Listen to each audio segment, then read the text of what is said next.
Napaliligiran na nga ng tubig pero bumababa naman daw ang ating huling isda. Kaya pinag-iisipan ng Pangulo ang ilang paghihigpit gaya ng pagpapatupad ng fishing ban.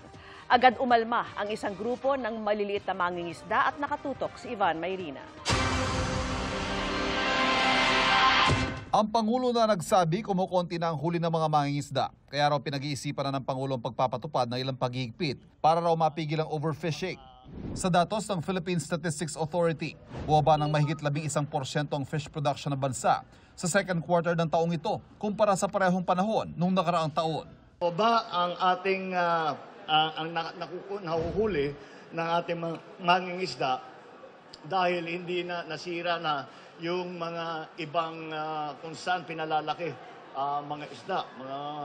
Kaya yun ang ating binabalikan at aayusin at babantayan. Kasi kuminsan kailangan huwag uubusin yung isda para sa next season meron pa. Kaya yun ang mga tinitignan natin ngayon.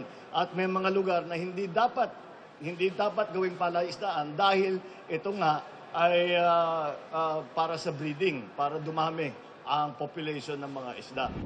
Tingin ng grupong pamalakaya, fishing ban ang naisipatupad ng Pangulo. Bagay na posibleng makaapekto lang daw sa maliliit na mangingisda.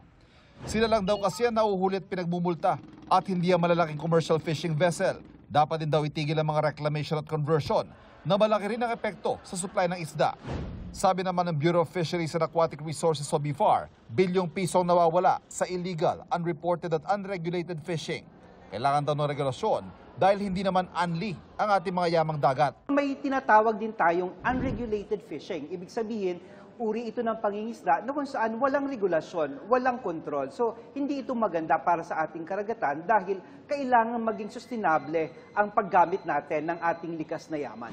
Bukod naman sa posibleng fishing ban, sabi rin ng Pangulo, pinag-aaralan din ang pagtatayo ng mga cold storage o imbakan ng mga isda para hindi mabulok ang mga huli at mga processing facility para rito. Para sa GMA Integrated News, Ivan Mayrina, nakatutok, 24 oras. Mga kapuso, kasama nyo kami 24 oras. Mag-subscribe sa GMA Integrated News sa YouTube.